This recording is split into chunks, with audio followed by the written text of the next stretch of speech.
అందరికీ నమస్కారం. ముందుగా శ్రీమాత్రే నమః, శ్రీ గురుభ్యో నమః. గంగాధర్ వాస్తు జ్యోతిషాల యూట్యూబ్ ఛానల్కి స్వాగతం. ఈరోజు మనం వాస్తులో చర్చించుకోబోయే టాపిక్ ఏంటంటే దక్షిణ సింహద్వారం గల ఇంటికి సింహద్వారం ఏ ప్లేస్లో పెట్టాలి. జనరల్గా మనం ఈ రోజులలో ఎక్కడ పెడుతున్నాం, అసలు సింహద్వారం ఏ ప్లేస్లో పెట్టాలి అనేది మనం ఈరోజు ఈ వీడియోలో తెలుసుకుందామండి. ఇది మన ఇల్లు అనుకోండి. ఇది మన ఇల్లు అయితే మనం ఏకాశితి పథం తీసుకొని 9/9 గ్రిడ్ వేసుకున్నప్పుడు 9 భాగాలు ఇలా వస్తాయి. ఇది దక్షిణం అనుకోండి. ఇప్పుడు మనం దక్షిణ ఫేసింగ్ గురించి మాట్లాడుకుంటున్నాం కదా. ఇది దక్షిణం, ఇది ఉత్తరం, ఇది తూర్పు, ఇది పడమర. అయితే మనం 9/9 గ్రిడ్ తీసుకున్నప్పుడు 9 భాగాలు ఇలా వస్తాయి. 1 2 1 2 3 4 5 6 7 8 9. అయితే ఈ 9 భాగాలలో ఈ దక్షిణ ఫేస్ గురించి మాట్లాడుకున్నాం కదా. విదిక్కులు వచ్చేపాటికి ఇది ఆగ్నేయం, ఇది నైరుతి. సారీ, ఆ మార్కర్ అయిపోయింది, అందుకే ఈ మార్కర్ తీసుకున్నాం. అయితే ఫస్ట్ ప్లేస్ ఏంటి? అగ్ని.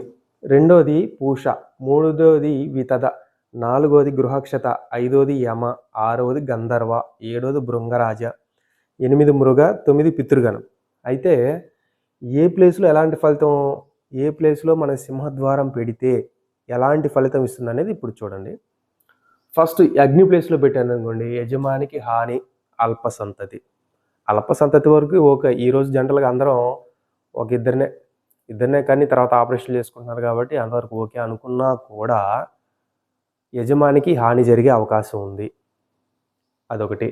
నెక్స్ట్ రెండో ప్లేస్ పూష ప్లేస్లో పెడితే సేవక వృత్తి హాని.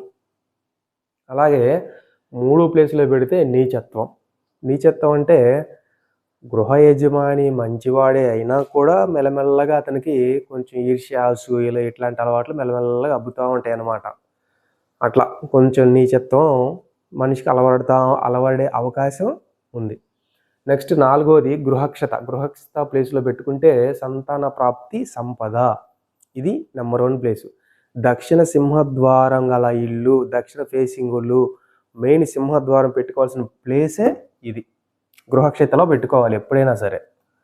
అది. నెక్స్ట్ 5వ ప్లేసు యమ. యమ ప్లేసులో పెడితే సర్వనాశనం. అంటే దక్షిణ దిక్కుకు అధిపతి యముడు కాబట్టి యముడికి డైరెక్ట్ 5వ ప్లేసులో పెట్టుకోవద్దు, అది సర్వనాశనం. నెక్స్ట్ 6వ ప్లేస్లో సర్వకార్య సిద్ధి. 6వ ప్లేస్లో పెట్టుకోవచ్చు. 6వ ప్లేస్లో కూడా మీరు ఎలా పెట్టుకోవచ్చు, ఒకవేళ పెద్ద ఇల్లు అనుకోండి, పెద్ద ఇల్లు అయితే సింహద్వారం 4వ ప్లేస్లో పెట్టుకుంటే మీకు పెద్ద ఇల్లు, చాలా పెద్ద ఇల్లు అయినప్పుడు 4వ ప్లేస్లో సింహద్వారం పెట్టుకుంటే ఈ వైపు ఇంకో ద్వారం అవసరం అయితే అప్పుడు గంధర్వ ప్లేస్లో మీరు ఇంకో ద్వారం పెట్టుకోవచ్చు అనమాట. ఇక్కడ సర్వకార్య సిద్ధి ఓకే. ఇది కూడా ఈ ప్లేస్ కూడా బాగుంది, ఇక్కడ పెట్టుకోవచ్చు. నెక్స్ట్ భృంగరాజ. భృంగరాజ ప్లేస్లో పెట్టుకుంటే దరిద్రం, విపత్తు. ఆ ప్లేస్లో పెట్టుకోకూడదు అనమాట. విపత్తులు అంటే అనుకోని ఆపదలు అన్నీ సంభవించి వాళ్ళకి ఎదురవుతూ ఉంటాయి అన్నమాట. దానివల్ల ఏంట్రా బాబు అనుకోని ఆపదలు ఏంటి, మాకు ఈ విపత్తులు ఏంటి అనేది అకస్మాత్తుగా వచ్చే విపత్తులు అనేవి. అట్లాగే నెక్స్ట్ మృగ. మృగలో పెట్టుకుంటే సంతాన హాని అని చెప్పారు. అంటే ఆ సంతానానికి వాళ్ళకి ఎప్పుడు ఏదో సమస్యలు వస్తూ ఉంటాయి, ఏదో ఒక సమస్యలు వాళ్ళ కోసం ఎదురొచ్చి మరి వాళ్ళని కలిసి వెళ్ళిపోతూ ఉంటాయి అన్నమాట. నెక్స్ట్ పితృగణం. పితృగణంలో పెట్టుకుంటే మృత్యు, సంతాన హాని. ఎందుకంటే ఈ దక్షిణ ఫేసింగ్లో ఈ చివరికి వచ్చేసి ఈ నైరుతి మూలలో ఎవరు సింహద్వారం పెట్టరు కాబట్టి ఆ పెట్టేంత సాహసం కూడా ఎవరు చేయరు. అందుకని అది కొంత హ్యాపీ. ఒకసారి ఈ ప్లేసులు మీరు ఒక్కసారి గమనిస్తే, జాగ్రత్తగా గమనించండి. నేను ఇప్పుడు తుడిపేసి మళ్ళీ చెప్తాను. పల్లెటూర్లలో మీకు కొన్ని ఇల్లు తగులుతాయి. ఎట్లా అంటే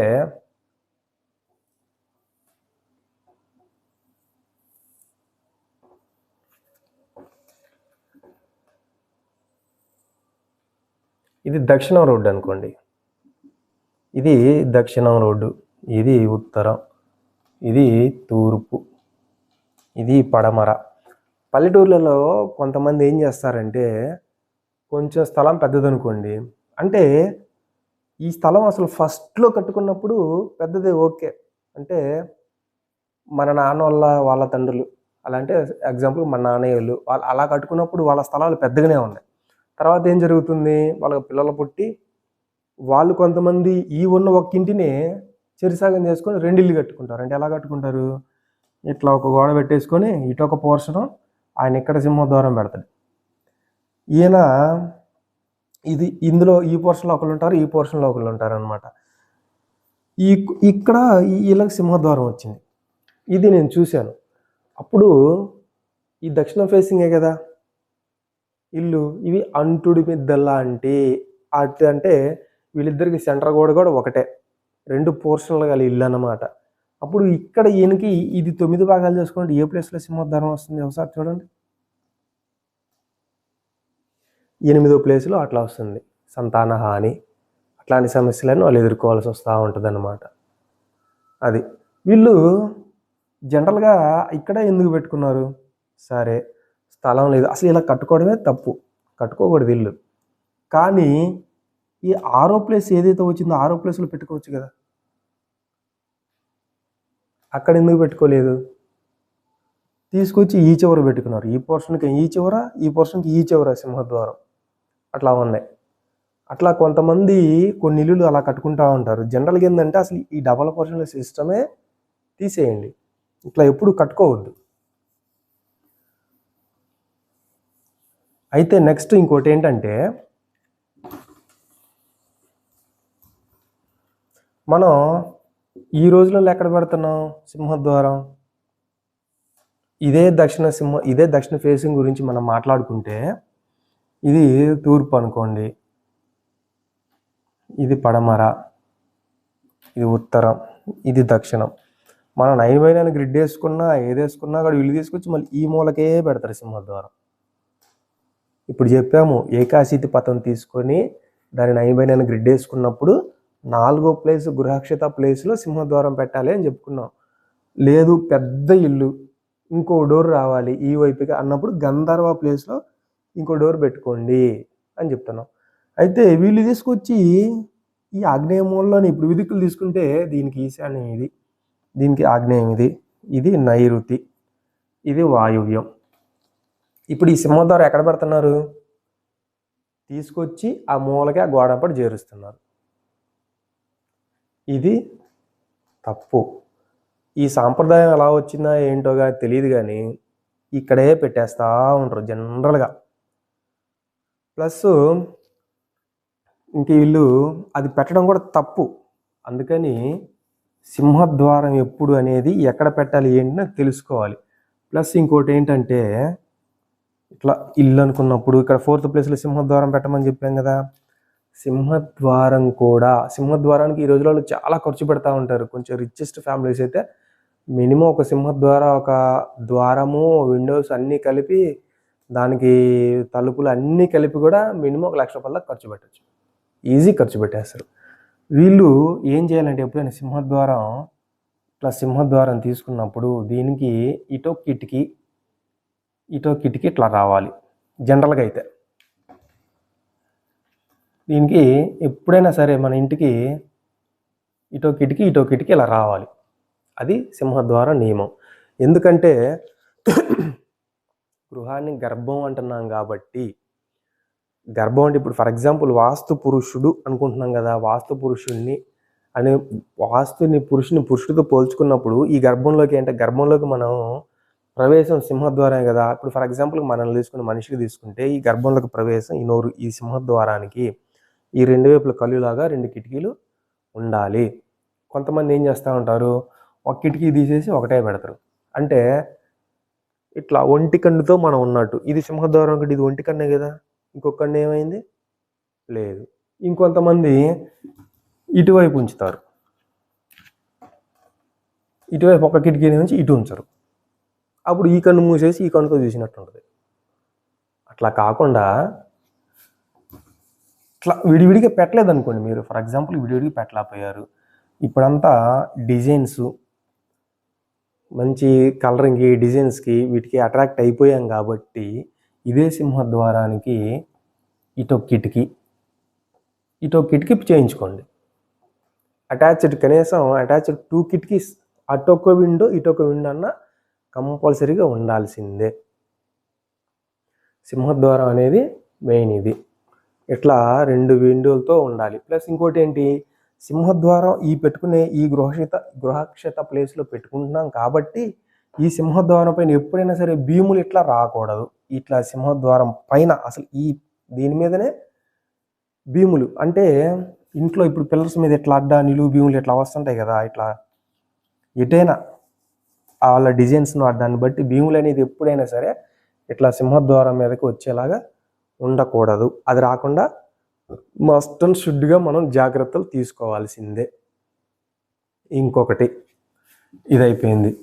నెక్స్ట్ ఇప్పుడు ఈ సింహద్వారం మనం పెడుతున్నాము, ఓకే, ఇటోకిటికి చేయించాము. మంచి ఒక టేక దర్వాజు చేయించాము.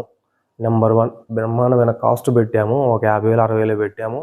దానికి తలుపులు పెయింటింగు అంతా కలిపి 1,00,000 రూపాయలు అయింది. మంచి డిజైన్తో చేయించాము, పెట్టాము. ఇక్కడ మనం గృహక్షిత ప్లేస్లో సింహద్వారం పెట్టుకోండి అంటున్నాము. అయితే మనకి సింహద్వారం పెట్టేటప్పుడు కూడా మీకు ప్లాన్ ఇచ్చిన సిద్ధాంతాన్ని అడగండి. సింహద్వారం పెడుతున్నాము, ఏ ముహూర్తంలో పెట్టాలి, ఏ నక్షత్రాలలో పెట్టాలి? మనకి విశ్వకర్మ ప్రకాశికలో ఏ దిక్కు సింహద్వారం అయినా సరే, ఇప్పుడు తూర్పు అనుకోండి, తూర్పు సింహద్వారం కొన్ని నక్షత్రాలు, ఈ నక్షత్రాల్లో పెట్టుకోండి, మంచి బాగుంటుంది.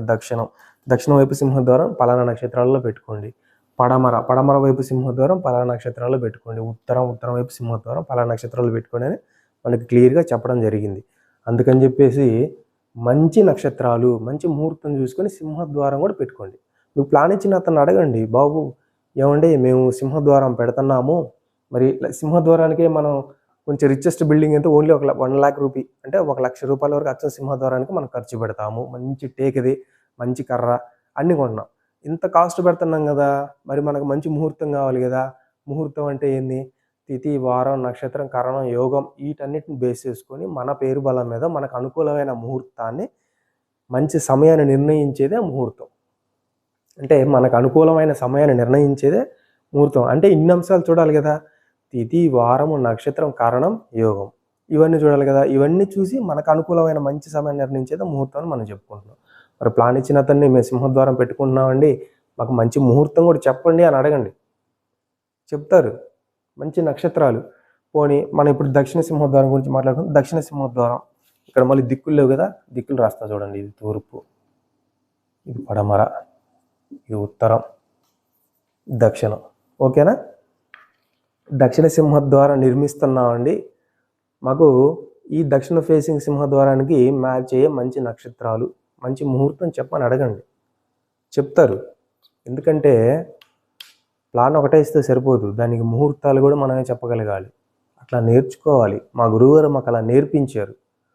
వాస్తు జ్యోతిష్యం ముహూర్తం మా గురువుగారు విశ్వనాథరాజు గారు, ఆయన పిహెచ్డి, ఎంఏ పిహెచ్డి, ఎంఏ జ్యోతిష్యం గోల్డ్ మెడలిస్ట్ పిహెచ్డి. ఆయన దగ్గర మేము నేర్చుకున్నాం. ఆయన మాకు ముహూర్తాలు కూడా నేర్పించాడు అనమాట. అందుకనేసి నేను చెప్తున్నా, సింహద్వారానికి కూడా మంచి నక్షత్రాలు ఉంటాయి. మంచి ముహూర్తంలోనే మీరు సింహద్వారాన్ని నిలబెట్టుకోవాలి, ద్వార స్థాపన చేయాలి. ఇది జాగ్రత్తగా ఏ దిశ అయినా సరే జాగ్రత్తగా గమనించి తెలుసుకొని మీ ప్లాన్ ఇచ్చిన వ్యక్తిని అడగండి. గృహారంభానికి ముహూర్తం చెప్పాలి, గృహప్రవేశాలకి ముహూర్తం చెప్పాలి, ద్వార స్థాపనలకి ముహూర్తాలు చెప్పాలి, స్లాబ్ వేయడానికి కూడా మంచి ముహూర్తాలు, మంచి రోజులు, కనీసం మంచి సమయాలు, మంచి గడియలు చూసుకొని మన స్లాబులు, ఇట్లాంటి ప్రతి కార్యక్రమం కూడా మనం మంచి సమయంలోనే చూసి చేసుకోవాలి. ఎందుకంటే మనం ఈ ఇల్లు ఈ రోజులలో ఒక డబుల్ బెడ్రూమ్ అంటే ఒక 30-40 లక్షలు సింపుల్ అనమాట. అది కొంచెం రిచెస్ట్ పర్సన్స్ అయితే ఒక 60-70 లక్షలు కూడా ఖర్చు పెట్టేస్తున్నారు. ఇంత ఖర్చు పెట్టినప్పుడు మనకు మెయిన్ ఈ ప్లాన్ మీద కదా బేస్ అయ్యి మన గృహం మొత్తం నిర్మించేది. అట్లా నిర్మించుకున్న గృహాన్ని మనం జాగ్రత్తగా, ఇప్పుడు మనం పెళ్లి చేసుకుంటున్నాము, పెళ్లి చేసుకున్నప్పుడు పంతులు గారి దగ్గరికి వెళ్ళి, పంతులు గారు మంచి ముహూర్తం పెట్టని అడుగుతున్నాం కదా, అంటే ముహూర్తానికి ప్రాధాన్యత ఉంది కాబట్టే మనం అడుగుతున్నాం కదా. అట్లా ప్రతి దానికి కూడా ముహూర్తం ప్రాధాన్యత ఉందండి. అందుకని మీకు ప్లాన్ ఇచ్చిన సిద్ధాంతులైనా ముహూర్తాలు కూడా అడిగి తెలుసుకొని ద్వార స్థాపన ఇట్లాంటివన్నీ చేసుకోండి అన్నమాట. ఇలా చేసుకోవడం ఉత్తమం. ఇకపోతే నెక్స్ట్ ఈ వీడియో కానీ మీకు నచ్చితే లైక్ చేయండి, షేర్ చేయండి, మీ ఫ్యామిలీ మెంబర్స్కి, ఫ్రెండ్స్కి అట్లా షేర్ చేయండి, సబ్స్క్రైబ్ చేసుకోండి. నెక్స్ట్ మనం పడమర సింహద్వారం గల ఇండ్లకి ఎక్కడ ద్వార స్థాపన చేయాలనేది తెలుసుకుందాం. ఆ నెక్స్ట్ ఉత్తరం, అట్లా ఒక్కో టాపిక్ చెప్పుకుంటూ వెళ్ళిపోతానే ఉందాము. నెక్స్ట్ మనం ఇంకో వీడియోలో మళ్ళీ కలుద్దామండి. అంతవరకు సెలవు. జై శ్రీరామ్.